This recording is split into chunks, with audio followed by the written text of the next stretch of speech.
And good morning. Welcome to another episode of Think and Grow Rich Mastermind Live. Hi, my name is Ann McNeil, and I am the Master Wealth Builder, helping you to build a stronger and better life and business with this philosophy espoused by Napoleon Hill entitled Think and Grow Rich. Well, today our special guest is none other than you have to wait. Yes, you have to wait and give you a moment or two to contact your family and your friends and invite them to join us as we talk about the principle of persistence. Okay, all right, I'll tell you. Our special guest is none other than Mr. Jeremy Torish, and he is going to come on and share his Think and Grow Rich experience with this philosophy, but especially the principle of persistence. Now, we're talking about your sustained effort that is necessary to produce or induce faith. What does it look like for you? Last week, we talked with a special guest, and he talked about his persistence as relates to the construction industry. The week before that, we had a very energetic guest on talking about how he persists until he succeeds with a spirit of excellence. But today we want to ask you to think about, how do you use persistence? Do you persist until you succeed with a spirit of excellence, or do you just quit? Well, if you have a desire to transmute money, yes, or any kind of money equivalent, then you really need to have the sustained effort called persistence. And as I discuss this principle, let me bring on my co-hosts and have them share just a little, and then we'll bring our guests on. So we'll start with Dr. Peter James. Good morning, Dr. Peter James. How are you this morning? And let's bring on excited to be here with you this morning, Ann McNeil, because you know why? I am so persistent to be here with you that I'm excited to dive in to hear what the persistence looks like from our audience, but definitely our special guest today. I think we're all going to be wowed by our special guest. So very excited. For those of you who are out there listening, for those of you who are out there watching, what does persistence look like for you? How are you persistent day in and day out towards your goal, towards your dreams? We've talked about this before. If you can dream it, it can come to fruition. But you have to have that will and the desire, but also persistence must come along with that. So, Ann McNeil, I don't want to get too deep too soon. Well, let's bring on our other co-host, Mr. Galen Bingham. Good morning, Galen. Good morning. How are you this morning? Fantastic. It's great to be back. I've been away for a little bit, but this is an amazing principle and chapter to come back on, because the one thing that I can guarantee you is that no plan will go according to plan. So you have to have persistence. And I love the way Napoleon Hill puts it in this chapter. He says that fortunes gravitate to people whose minds have been prepared to attract them, just as surely as water gravitates to the ocean. So the question then becomes, how have you prepared your mind for fortunes? Have you spent any time preparing your mind for fortunes? And if you haven't, that may be the reason you may find yourself weak in persistence. You have to prepare your mind. So that's what this chapter is about. That's what this principle is about. And I can think of no one better than our special guest to talk about persistence, because you don't do the kind of work that he does without having at least a small smidgen, just a little bit, at least a little bit of persistence, because as I said, it's guaranteed that no plan goes according to plan. So I'm ready to get into it. All right. Since Galen brought up the principle and what Napoleon Hill shares, we just start with talking about the fact that the starting point, if you will, of all achievement starts with a desire to be persistent. And if you keep this thought in mind, remember that weak desires, which is weak persistence, brings weak results. But on the other hand, a strong desire, a strong commitment to persist will bring you a strong a strong desire in terms of the accomplishment.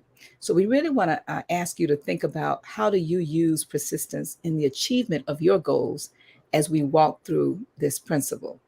And Napoleon Hill shares that if you find that you are weak in persistence, center your attention, if you will, on the power that is surrounded from a bringing together a mastermind group. And that's what we are here today and every Saturday. We're your mastermind group, helping you walk through these principles.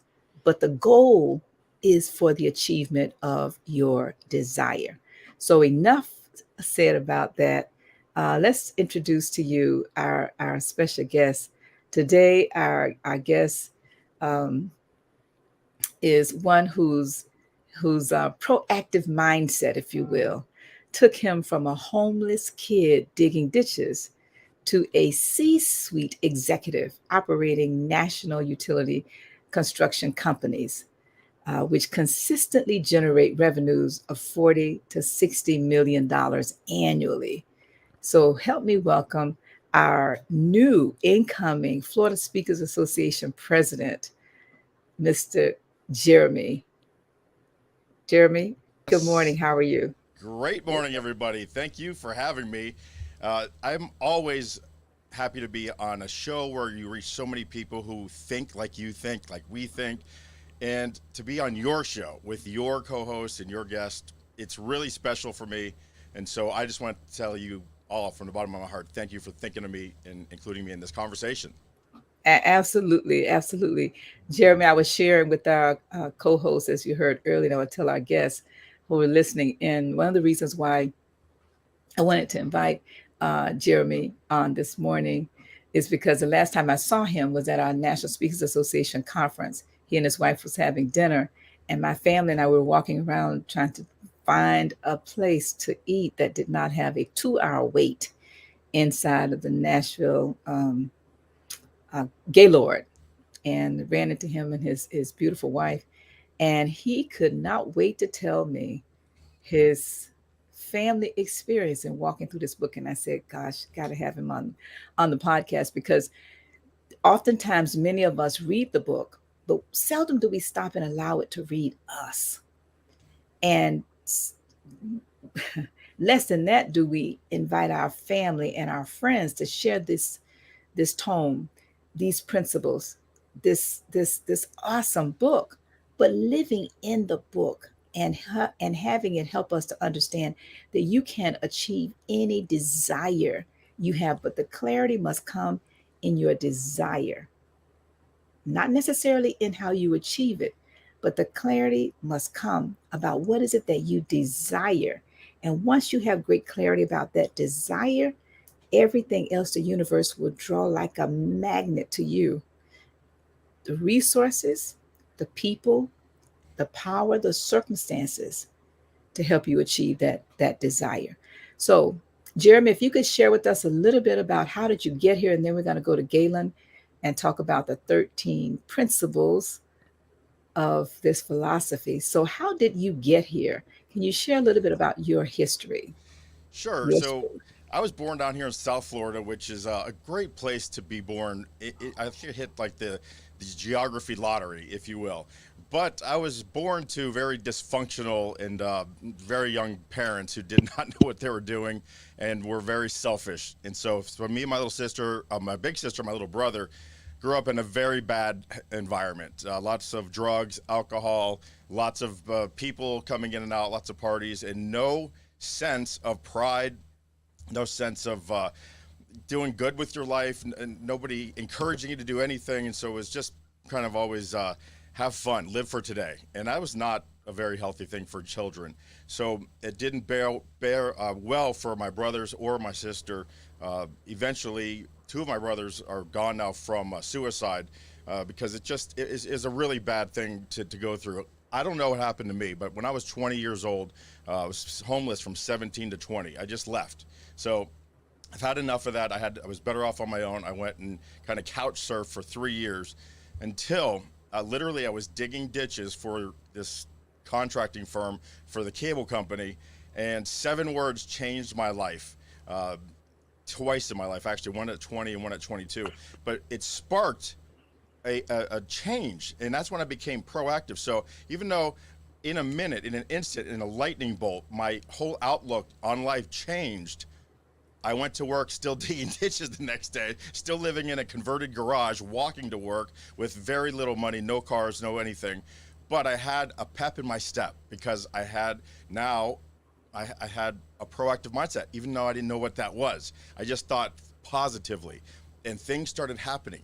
Success leaves clues, they say. And I started seeing positive changes in my life, meeting better people. When I say better people, I mean people that wanted good for me, which had never happened in my life before, except for a very few rare occasions. And those sparkles always, I think, get that humanity alive in me. So those people are very special to me. But yeah, and then I just worked every single day. Talk about persistence. I was the first in and the last out every single day. I was sweeping the floors in the morning, even though it wasn't my job, because I didn't want to just stand around in a parking lot with a bunch of installers talking about, this or that. I wanted to be productive. That's what turned me on. That's what got me going, is getting stuff done and not being asked to do it. And I learned out later, that's all proactive thinking and action taking. And that served me so well in my life. I later became an in-house employee at Comcast, one of the fastest promoted managers. In my early 30s, I was running a $47 million upgrade down here in South Florida. After about 8 years, I thought I knew everything because I contracted for a while, and then I was in-house for a long time. And then I said, I'm going to open my own business. And so that was in 2000, I was 15 years into the business, had a family, starting my own business in about 2006. So 3 years of epic growth, living my best life until 2009 came. The market crashed, the housing market, and I lost everything because my whole business was wrapped around new homes. And so I had to start over. But because I had come so far in life, I took that challenge with a smile because I knew I'd done it already. I knew I made the mistakes. I didn't blame anyone. I just learned of the things I didn't learn before the hard way. It's called a dumb tax. And I just kept going, starting over. $45,000 a year at a sales and marketing firm, learning a new skill, learning a new tactics, meeting new people, building relationships. Got back into cable television again about 2012, and over the last 10 years, as you see there, we built very big companies. As of now, I was a partner in these firms, and so I just had some skin in the game, but just a little piece of it. And as I kept doing more and growing more and traveling more and getting more responsibility, they kept giving me more ownership. And then last year, we sold that business for about $30 million, and I now had the choice to do anything I wanted to do in life. And for the last 12 months or so, I've dedicated my life to helping small businesses not make the same mistakes that I made and not understanding how business works. Just because you're really good at one thing and you start a business at it doesn't mean you understand business. You're just an operator, and that's where so many small businesses fail. And that's my life right now. I just go around speaking to groups and taking on clients and teaching people how to make the best of their business in a holistic style. And that way they can grow their business, scale their business, hire great people, treat them really well, and make a happier community. Wow. All right, I could see that smile on Galen's face, and he just cannot wait to dive into the questions right after he gives us these 13 Yeah, steps. so just lots of questions, but because I think that that story alone really does highlight the fact that few plans survive the first contact with reality. And if you've got a weak plan, you've got a weak persistence, you're not going to get to the place where you can sell your ownership of a 34 or $35 million company. So we could spend, and we're going to spend all of the day talking about persistence. But I think the beauty of Think and Grow Rich is how this is incorporated into part of a system. So take a listen to this video and think about where persistence sits. Because we don't start with persistence. We start with what's important to you. What do you desire? And then all of these other principles wrap around your desire to give you the best shot at success. So take a listen to this, and we'll be back on the other side. Number 1 is desire. Napoleon Hill said that everything starts with a burning desire, a compelling reason for doing what it is we do. Step 2 is faith, having belief in our ability to attain that which we desire. Step 3 is what we call autosuggestion. Autosuggestion simply means being very intentional about the things that we are pouring into our thoughts, into our brains, and into our consciousness. Our brains, our minds will receive everything automatically, but we have to work extra hard to make sure that the positive things are what we are feeding ourselves, because those positive thoughts are going to turn into positive actions. Step number 4 is specialized knowledge. No one person knows everything, even about whatever their particular area of expertise might be. And the value of the MasterMind principle is using the specialized knowledge of other people. Step number 5 is imagination, the workshop of the mind. Everything starts with our imagination and our thoughts, the burning desire to transform those thoughts into our reality. In order to do that, we have to take a look at step 6, which is organized planning. That is how we crystallize our desire into action, organizing ourselves. Having the thought and not acting on the thought isn't going to get us anywhere. We have the thought, we go through the organized planning to transform that thought into action. Step number 7 is decision. What Napoleon Hill said is the mastery of procrastination. Napoleon Hill said that the antidote to procrastination is simply to make a decision and then move on that decision. Step 8 is persistence. We have to have a sustained effort which is induced by our faith in order to achieve our goals. One of Napoleon Hill's books I love, even the title, 3 Feet from Gold. Those people who became rich during the gold rush in the wild, wild west days didn't do that because they were necessarily smarter or had better information than anyone else. It's because they stayed just a little bit longer. Sometimes people left when they were just literally 3 feet from gold. So hanging in there, being persistent, is step number 8. Step number 9, the power of the mastermind, the driving force. None of us can accomplish anything on our own. Everybody, I don't care who you are, from the most prominent person to the person who might be considered the lowest on the totem pole, everybody has someone who helped them get to where they are. And the power of the mastermind is being able to use those influences around us, use the thoughts, use the knowledge, use the exploration of other people to help us in achieving our goal. Step number 10, the mystery of sex transmutation. This title can be a little confusing, but essentially what the mystery of sex transmutation means is that we oftentimes in our society think of sex as being purely physical. It is absolutely physical, but what Napoleon Hill teaches us is that sex also has an emotional element, and that sex is the strongest of our desires. That if we can take our sexual energy, transform that into positive, creative influences, it can propel us to new heights. And so we spend quite a bit of time talking about the mystery of step 10, which is sex transmutation. Step number 11 is the subconscious mind, which Napoleon Hill tells us is the connecting leap between our human mind and the infinite intelligence, the source of all thought, the source of all creativity. Conscious mind, we spent some time talking about how we use that through the influence of autosuggestion and what we're feeding into our mind. Step number 12, which is the brain, the broadcasting and receiving station of thought.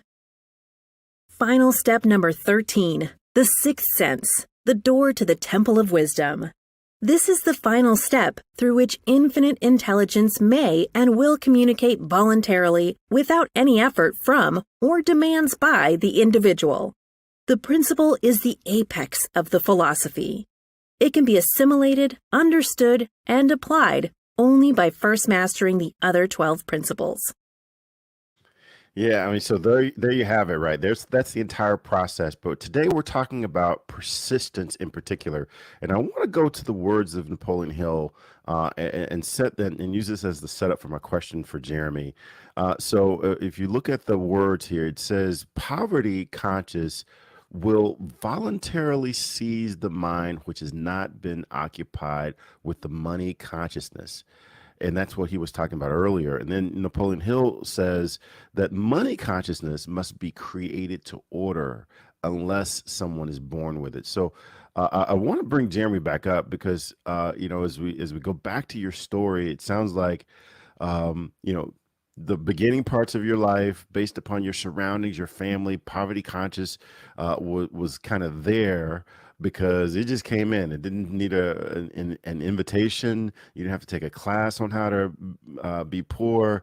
Poverty just kind of came in, but something happened that caused you to create the desire for money consciousness. So I'm curious, what was that transition like? What was the transition to money consciousness that allowed you to get out of that poverty mindset? Backstage. There we go. Yeah, so it was a very slow process that was unconscious. Actually, it was doing the right thing every day because I believed in myself for the first time ever in my early 20s, from 20 to 22. I started believing in myself in 22. When I was 22 years old, I found out I was smart.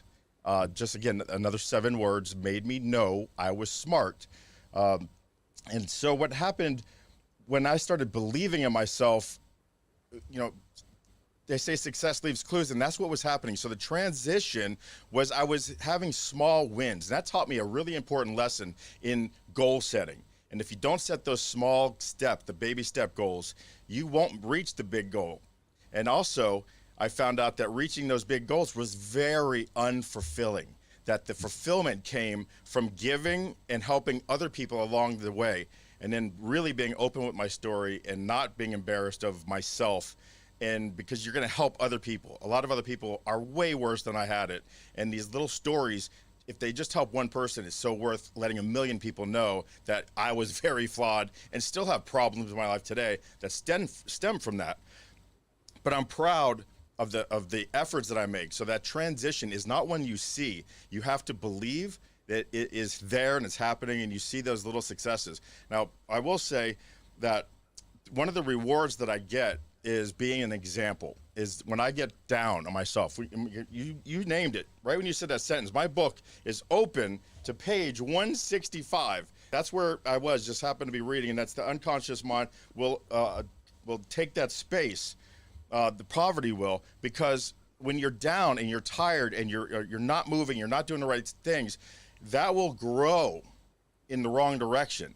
So all you have to do, though, is take that decision, take the action, and just do one little thing. Get off the couch. Change the video from the Kardashians to an uplifting, powerful YouTube video, right? So just that one action, you're not even giving any more energy, but in your mind, chemically, you've decided to do something more proactive, more productive, more positive, and you will feel the energy. And then you're going to call someone that you think of. That's another secret I get. I get these visions of people that I've not talked to in years. And now I just call them when I see them. And I just tell them I'm thinking of you. Don't know why. Don't have a reason to call you. Just telling you you're on my mind. And so many times that person has said, you don't know how important that this call is right now. Something just happened in the last couple of days or whatever. And, this just kind of changed my view. And so do that. That's the little things that really have helped me along the way. I'm never going to be the most quick. I'm never going to be the most skilled. I'm never going to be the smartest, even though I am smart, not the smartest. But I am a man of action, right? I have a act at the speed of instruction. That's one of my principles, and along with examining your whys will develop your drive, because without drive, motivation is nothing. So dig down on those whys early and often, and you will have a lot of little successes, which will be very fulfilling. Wow, I love that, and I want to get back to Miss Ann and bring in Dr. Peter. But one of the things you remind me of, Jeremy, is how simple and straight to the point this book and this philosophy is. Even if you go back to the title of the book, think and grow. That's it. Rich. It's like it's a mindset first, but then you have to do the action. You've got to do the work in order to get to the rich. There's no sitting on the couch just thinking of riches and having the money come. You got to think and grow rich. Miss Ann? Wow. Listen, I have already written in 3 pages. 3 pages. I want to start with, you mentioned the word, one word, 7 word changed your life. But before you respond to that, we have so many people in the chat live with us. So we really want to give a shout out to Diane King, Angelina Buckley, Charisse Dubose, Doretha Wyman, Renette, Smitty, Imelda, so many of you, so many people. Jason, wow, so many people. Listen, Rose Young, all of you, comment, like, share, subscribe. We really want to make sure that you chime in every single Saturday. Invite your family and friends, because later on in the podcast, we're going to have Jeremy talk about his family and what he's doing with this book and these principles with his family. But let me go back and ask you, Jeremy, if you would share with us, what was that one word? Well, Seven words, 7 words, 7 words. Thank you.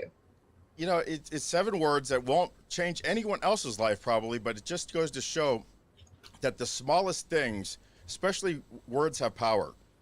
When you're speaking to somebody, whether it's a stranger, somebody having a bad day, and you open the door for them and they walk by in a huff and don't even thank you, and you say something smart to them, or you say something uplifting to them, could mean the difference of changing a lot of other people's lives in that person's life, like a ripple effect. So the first time the 7 words changed my life, I was 20 years old, living on my own, literally dark days.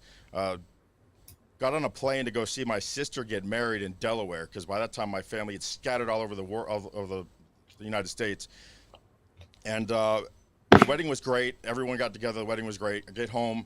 My grandmother, I come from many generations of dysfunction. So it was, 3 or 4 in the afternoon. Called my grandmother, which I loved with all my heart, but was also an alcoholic. So 3 o'clock, that was fun grandma. It was not your typical grandma.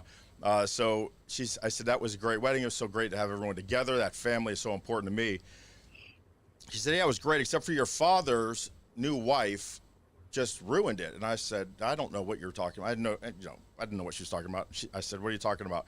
Well, they had to drive from South Carolina, my father and his new wife. And she said, Joanna kept complaining that Paulette and Jeremy aren't even Ronnie's kids. And that's the day I found out that I wasn't my father's son.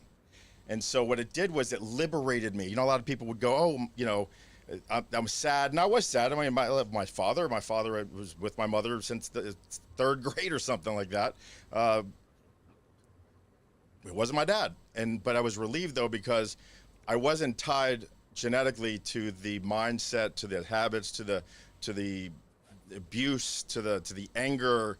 My parents were very hardworking, blue-collar people, but really a lot of bad stuff went on, and I wasn't tethered. I didn't have to do that now. I had potential. It's the first time I knew in my life I had potential. So that was it. And then the second 7 words, 2 years it took me to find my biological father. And when I found him, again, long story short, I got the phone number. He didn't live in this state. I just knew his work number I got, which is a great story, by the way, and I believe it's in the book. Labor to Leadership. When I called that book, the second 7 words was Law Offices of Dewey, Scroom, and Howe. I changed the name to protect the innocent, but that's the day I found out my real biological father was a lawyer. And that's how I knew I was smart, that I had the DNA of somebody who accomplished something and was a lawyer and really esteemed position in our society. Turned out he was a bonehead, and I didn't really talk to him ever again in my life other than 5 minutes, but he did me as such a service by doing something, and I knew I could do anything at that point with my potential and my, I was smart. That's all I needed. I get goosebumps to this day, and that was over 30 years ago, just from that conversation. Well, you just liberated a lot of us because so many of us can relate to that story in so many ways. Wow. Dr. Peter James, I see that look on your face like I just can't wait. I think you had Dr. Peter pulled in. Okay, let's hear it. Let's hear it, Peter. Jeremy, loving your story, loving exactly how you're taking us on this journey. I speak with a lot of people who will tell me ever so often that sometimes, Peter, I have doubts. Sometimes I have what is a popular term these days called I have imposter syndrome. You've described a lot of roadblocks, obstacles, and hurdles that you've had to overcome. Napoleon Hill says in the book, the majority of people are ready to throw their aims and purposes overboard and give up at the first sign of opposition or misfortune. Jeremy, I want to hear a little bit what that looks like for you when you have those times of doubt, when you have those times of, this is a tall task. I don't know if I'm going to make it. What does that look like for you, if you don't mind sharing with us, please? Sure. You mean last week when I was doubting what the heck I'm doing in this world, that I've spent $200,000 on the best mentors and the best teachers and traveling all over the world, seeing the best seminars so I could have the tools in my toolbox to share with the small business community and get on stage. I'm going to be on stage next Thursday, 2 speakers before Martha Stewart. How did I get here? Who am I to tell these people how to fix their businesses? Who am I to go in front of 2,000 people before Martha Stewart and tell them how to overcome adversity and how to look these self-doubts in the face and laugh at them? Well, who I am is somebody who does it every single day because I'm human. I didn't go to college. I don't even have a high school diploma, but I do the work. And as long as you do the work, you will succeed. Now, success is, my definition, the natural conclusion of any effort, not the pre-conclusion, a natural conclusion. Failure is a natural conclusion, not quitting, failing, big difference. Don Shula says it's the start that stops most people. So I get up every day, 3:30 in the morning, believe it or not. I don't go to sleep till midnight every day, 10 years. I'm driven, but I'm full of doubt. I am full of imposter syndrome. I am the president leading a chapter of speakers that's 40 years old. These speakers have been in there for 20 and 30 years. I've been speaking for exactly no stage presence whatsoever. This next Thursday is my first major stage, but I speak every day. I do tons of content. I interview people. I am more interested than interesting. And I learn and share my stories and ask a lot of questions. And you just have to ask more questions when you doubt yourself, and you will feel better. Love that. Love that that insight and that persistence that you've described as well. And he's got what it takes to be persistent. Well, I always like to thank you so much, both of you. I always like to ask this question, Jeremy, of all of our guests. What was your first introduction, though, to the book? We have the journey up to now, but when was that? Can you walk us through that? Sure. The first time that I was introduced to the book, I remember the date exactly. It was April 9th of 2022. It was just earlier this year. I was in something called the Academy, which is the Florida Speakers Association. I hear a giggle. I'm pretty sure I know why. And I've heard of the book before. I was not a huge reader. I'm a huge nugget hunter because I have dyslexic. So I read a lot, but I do a lot of speed reading, and then something catches my eye, and I just stop, and I love that, and then I apply it. So I'm a nugget hunter. But I was filming the Academy, which is how young speakers learn to be great speakers, because the Florida Speakers Academy has great teachers. And they had a guest, and the guest was a Think and Grow Rich expert, especially when it comes to masterminds. And her name was Miss Ann McNeil. And I sat in on that, and I put the camera down. I don't know if you remember this, something I don't normally do. And I sat at the table as a student, because I was supposed to be there. Now, that's another thing. If you do the right things every single day, you're going to be where you're supposed to be, and things happen for a reason. So I was supposed to be there. I was supposed to hear you speak. I was totally involved and engaged and present. And that's the day that I went home and texted my children, who are 18, actually, as of 2 days ago, 19, 21, 24, and 28. And then my wife, Christy, and I, we just all agreed that we were going to start our own mastermind with Think and Grow Rich. And every Monday we sit down and read a chapter. Well, we read a chapter all week, and we discuss it as a family every Monday evening at 7 p.m. I did not know that. Okay. Yes, I wasn't. Yes, that was me. I did not know. I always ask the question, and I did not know that. So thank you so very much. And again, when the student is ready, the teacher will appear. And you did. And your story moved me. Yes, that was a phenomenal day for all of us. And actually, I am writing an article for Speaker Magazine as a result of that FSA session, because our guest that day, who thank you, our guest that day does a podcast, Speakonomics, and he too was not going to stay. I don't know if you remember that portion. Tom Singer. Yes, he can't. Tom Singer. He can't. Actually, he's going to be a guest on this show with us. But he came back and he sat down, and he was moved to the point to where he went and did the same thing and started using the book as a part of his mastermind. And I share that because that is why we do this. This is the International Mastermind Association, and our desire is to create mastermind groups of accountability all over the world. When Andrew Carnegie asked Napoleon Hill if he would be willing to take 20 years of his life. Now think about that for those of us that have read the book. And if you've not read the book, any version will do. Okay, you don't want to buy the book? Go to YouTube. Or you can go to Google. But ask yourself the question, same question that was asked of Napoleon Hill by Andrew Carnegie. And this is what the question was.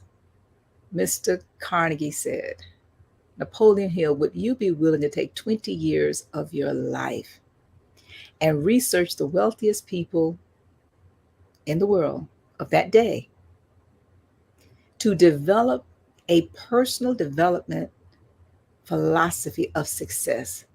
Why is it that some people are born poor and they die very wealthy?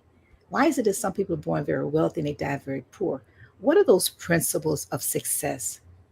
But I will not pay you a dime, he said. Now ask yourself that question. How many of us at this point in your life, not knowing anything else, how many of us within a minute would say, yes, count me in?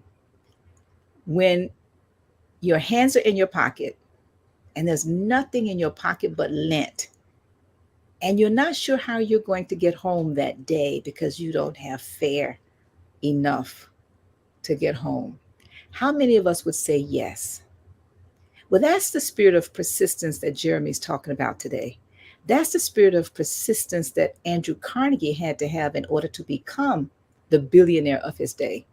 And that is the persistence that Napoleon Hill writes about for all of us to say yes, because each and every one of us are approached with that question every single day. And Jeremy, you hit the nail on the head when you say it's not the big decisions, it's not the big successes, it's the small incremental decisions that we make moment to moment. Will I come on the podcast or will I go do something else? Will I get up and make my bed, or will I get back in it the way I got out of it? Will I make that call? Will I go to that conference? Will I stay up late at night and do the work, the inner work? Will I get up early in the morning like Jeremy does? Yes. So that is the spirit of persistence. So let's bring back our guests and our co-hosts, and we're going to go one more round and have everybody share a little bit about who they are, how you can reach them, because Galen is doing phenomenal things as a result of this philosophy. uh, Peter is too, and definitely our special guest. So we're going to prepare to wrap up. But before we do that, we're also going to talk about our annual meeting, because we have a lot of activities that we do every single week where you can connect with us, and then every year.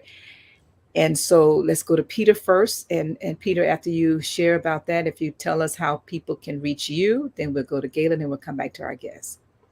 Yeah, before I go to the annual meeting or even a question, we have a question from our audience there Oh, for you perfect. there, Jeremy. And Renette has a question for Jeremy. It says, Jeremy, what habits, and you've spoken about them a little bit, but we'd love to hear a little bit more expanded. What habits have you developed that help you to remain persistent?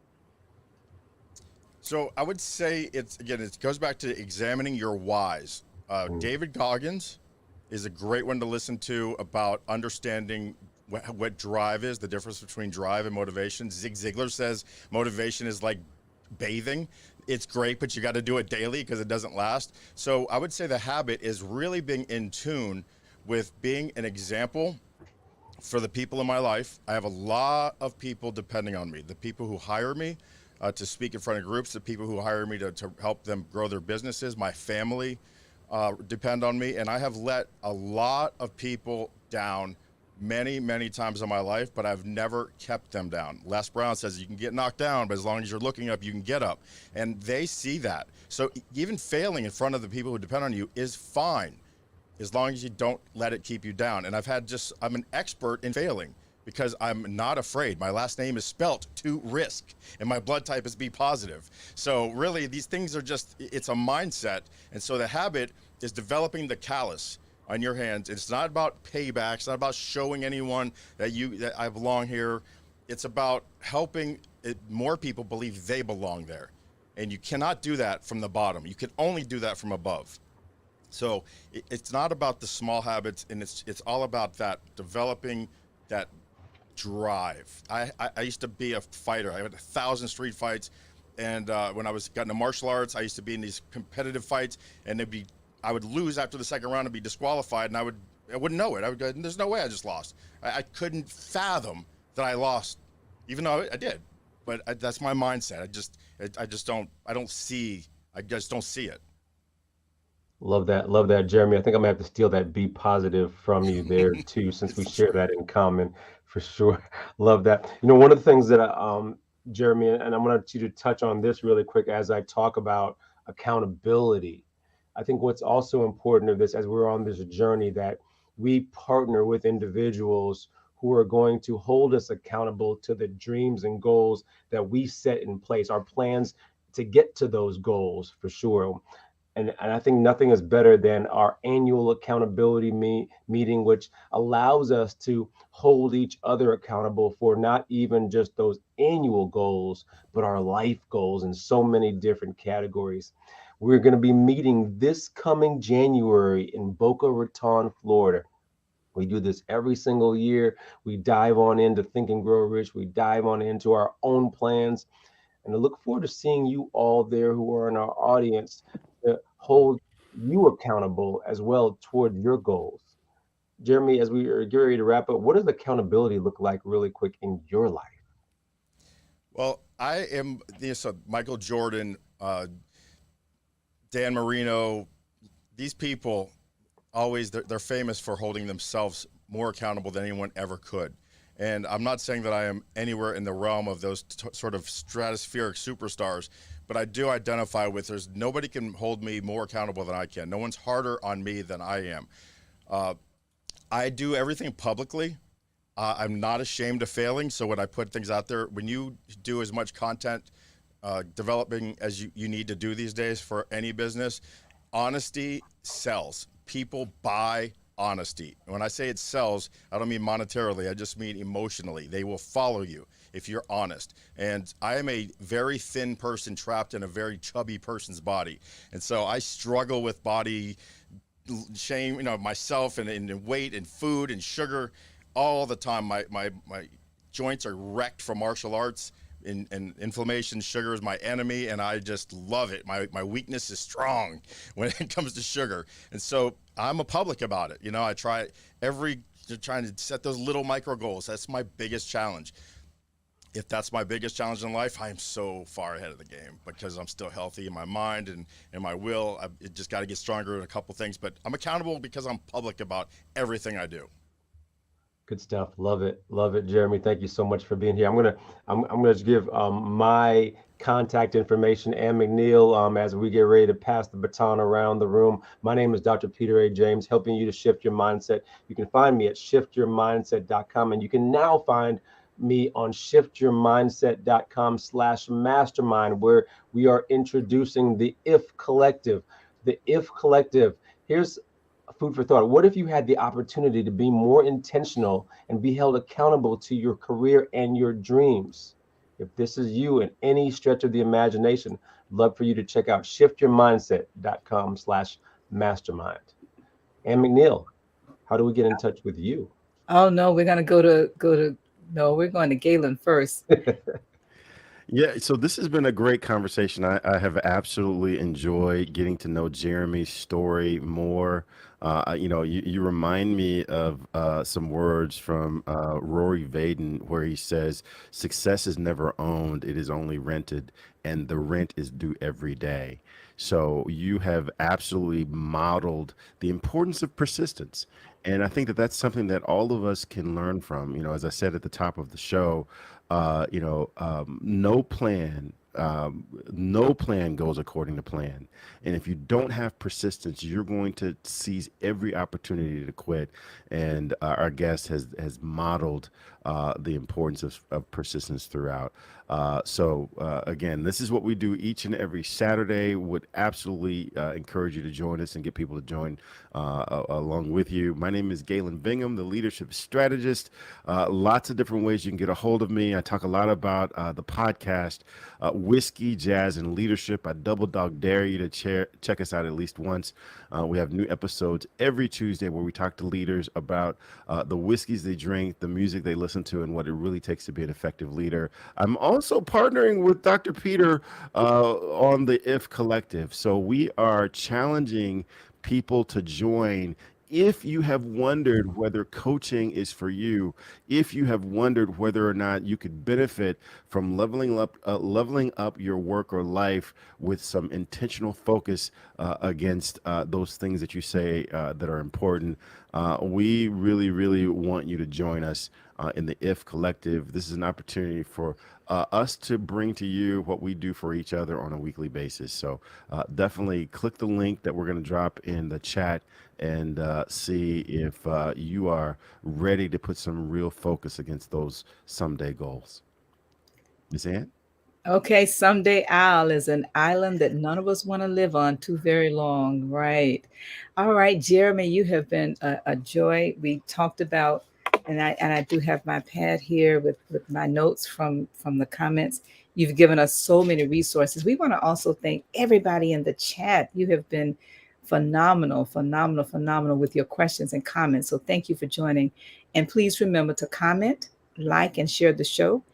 And if you have not subscribed, we have placed the link in the chat for you to subscribe to this YouTube video for Think and Grow Rich Mastermind Live. Jeremy, we're going to have you come back on and let everybody know what's going on with you. How can people reach you to connect with you, and anything that you would like to share as we wrap up, and then I'll close with my island video. Well, I appreciate that. I am everywhere on the social platform there, but my book, Labor to Leadership, a second book called The Business Treasure Hunter. If you have a telephone, you take it out and you can snapshot that QR code. All my contacts are there, everything. And so if you contact me, especially through LinkedIn, I will get you a free copy of either or both of those books if you like on PDF form. If you contact me, direct message me on LinkedIn. I will also give anyone a 1 hour free business assessment of their business, and that is AtlanticBusinessCoaching.com. Just put your information in there. We'll get you down to a free 1 hour. I guarantee I can find any business $50,000 in hidden revenue by examining their 12 business elements.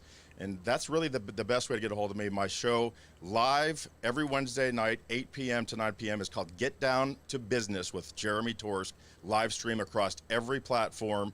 Jeremy Torisk, Torisk. It's spelled to risk, but you risk nothing when you work with me. Well, I took my phone out and I just connected with you. Yes, that was quick and it does work. So we're going to leave that up for a moment. No, leave it up. Leave it up, Jeremy. We want to add such value to you because you have added. Yes, I got it back. Oh, Galen, I think you may want to use this. Hey, I'm Everybody, doing it right now. It's just that easy. It's just that. look at, Just that easy. I mean, for your business, Galen, have I'm people going. It's Popple. Popple. Get popping with Popple. spell it, please? How do you spell it? Popl. Popl.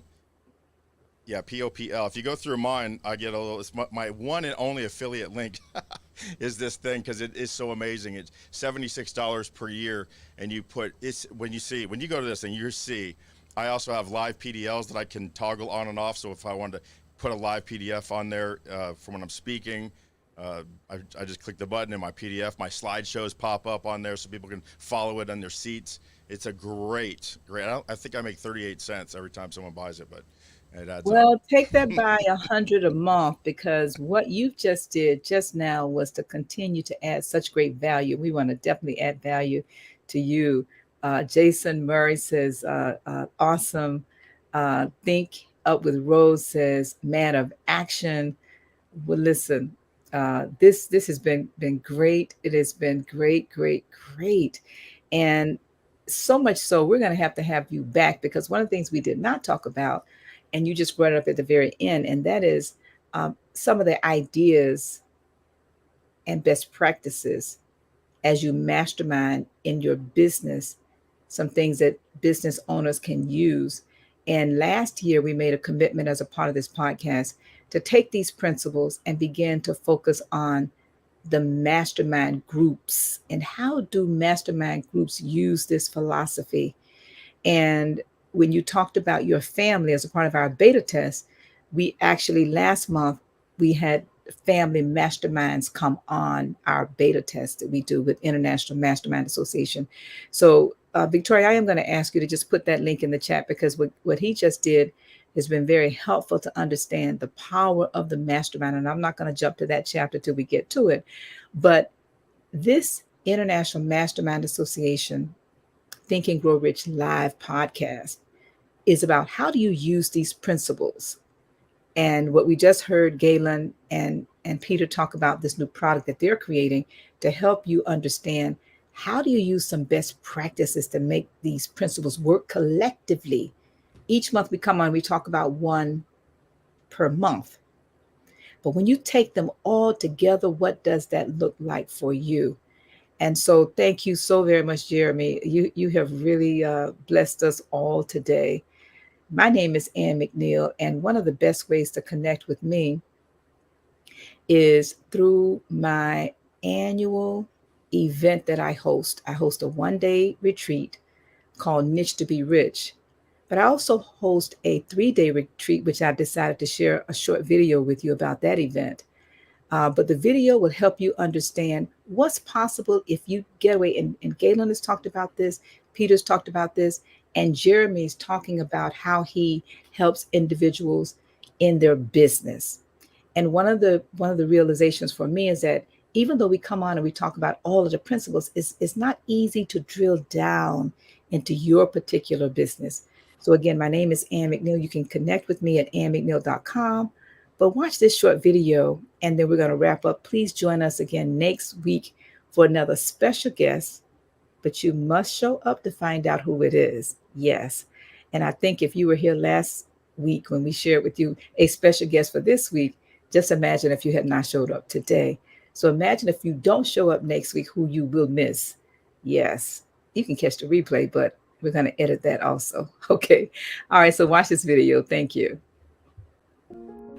My why really is the fact that you really can think and grow rich with a spirit of excellence, in the spirit of service to God. I came from absolutely nothing. So there's no excuse about why I cannot help literally millions of people, but I have to start with one, and that one is myself.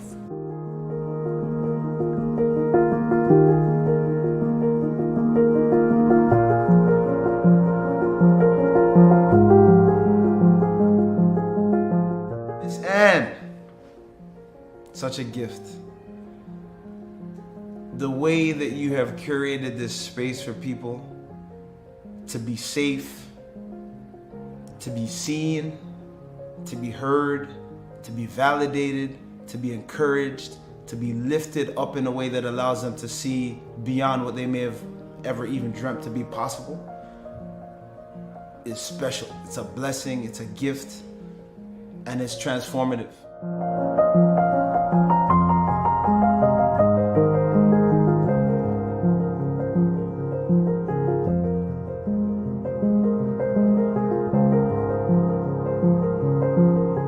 I want to say thank you for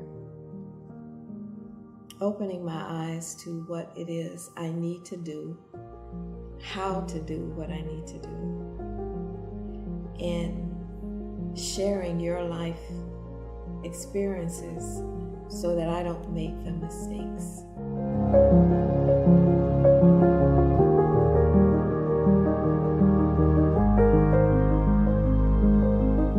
You need to surround yourself with individuals that see something in you that you can't see. Because once they see that, then they will keep bugging you because they know better is in there. And that's what she has done for me. She saw my better when I couldn't even see it.